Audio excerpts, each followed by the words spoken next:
Hi ನಮಸ್ತೆ, ನಾನು ವಿದ್ಯಾರಾಜ್ vlogs ಇನ್ ಕನ್ನಡಗೆ ಸ್ವಾಗತ. ಇವತ್ತು ಮಾರ್ನಿಂಗ್ ನಾನು ಆ್ಯಪಲ್, ಕ್ಯಾರೆಟ್ ಹಾಗೆ ಬೀಟ್ರೂಟ್ನ ಯೂಸ್ ಮಾಡಿಕೊಂಡು ABC ಜ್ಯೂಸನ್ನ ಮಾಡ್ಕೊಳ್ತಾ ಇದ್ದೀನಿ. ಇದಕ್ಕೆ ಸ್ವಲ್ಪ ಲೆಮನ್ನ ಹಾಕ್ಕೊಳ್ತಾ ಇದ್ದೀನಿ. ನನಗೆ ಇದಕ್ಕೆ ಸ್ವಲ್ಪ ಲೆಮನ್ನ ಹಾಕ್ಕೊಳ್ಳೋದ್ರಿಂದ ಸ್ವಲ್ಪ ರಿಫ್ರೆಶ್ ಅನಿಸುತ್ತೆ. ಹಾಗೆ ಇಲ್ಲಿ ಬೆಳಗ್ಗೆ ತಿಂಡಿಗೆ ಖಾರ ಪೊಂಗಲ್ ಮಾಡಿದರು. ತುಂಬ ದಿನ ಆಗಿತ್ತು ಖಾರ ಪೊಂಗಲ್ ಮಾಡಿ. ಹಾಗೆ ಇವತ್ತು ತುಮಕೂರಿಗೆ ಪಾಪುಗೆ ವ್ಯಾಕ್ಸಿನ್ ಹಾಕ್ಸ್ಲಿಕ್ಕೆ ಹೋಗಬೇಕಿತ್ತು.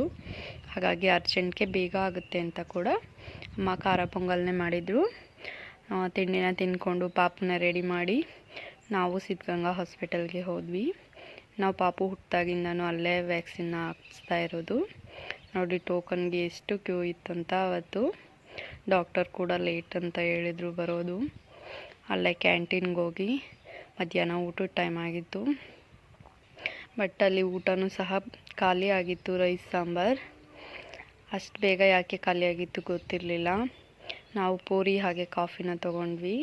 ಹಾಗೆ ಪಾಪುಗೆ ಮಿಲ್ಕ್ ಪೌಡರ್, ಫಾರ್ಮುಲಾ ಮಿಲ್ಕ್ ಖಾಲಿ ಆಗಿತ್ತು, ಅದನ್ನು ಕೂಡ ತೊಗೊಂಡು ಬರ್ತಾ CIT ಕಾಲೇಜ್ನ ಆಪೋಸಿಟ್ನಲ್ಲಿ ಒಂದು ಪಿಜ್ಜಾ ಶಾಪ್ ಆಗಿದೆ, ಅಲ್ಲಿ ಒಂದು ಪಿಜ್ಜಾನ ತೊಗೊಂಡು ಬಂದ್ವಿ.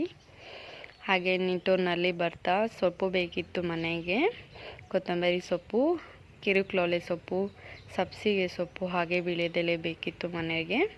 ಅದೆಲ್ಲದನ್ನು ತೊಗೊಂಡು ಬಂದು ನೈಟಾಗಿ ಕ್ಲೀನ್ ಮಾಡಿ ಅದನ್ನು ಫ್ರಿಡ್ಜ್ನಲ್ಲಿಟ್ಟು ಸಂಜೆ ಡಿನ್ನರ್ಗೆ ಮುದ್ದೆ ಮತ್ತು ತೊಗರಿಕಾಳು ಉಪ್ಸಾರನ್ನ ಮಾಡಿದರು ಅಮ್ಮ. ಎಲ್ಲರೂ ಊಟ ಮಾಡಿ ಬೇಗನೆ ಮಲ್ಕೊಂಡ್ವಿ. ತುಂಬ ಸಾಕಾಗಿತ್ತು ತುಮಕೂರಿಗೆ ಹೋಗಿ ಬಂದು. ಇವತ್ತಿನ ವ್ಲಾಗ್ ಈ ರೀತಿ ಇತ್ತು. ಯಾರೆಲ್ಲ ನನ್ನ ಚಾನಲ್ನ ಹೊಸದಾಗಿ ನೋಡ್ತಾ ಇದ್ದೀರಾ ದಯವಿಟ್ಟು ಸಬ್ಸ್ಕ್ರೈಬ್ ಮಾಡಿಕೊಂಡು ನೋಡಿ.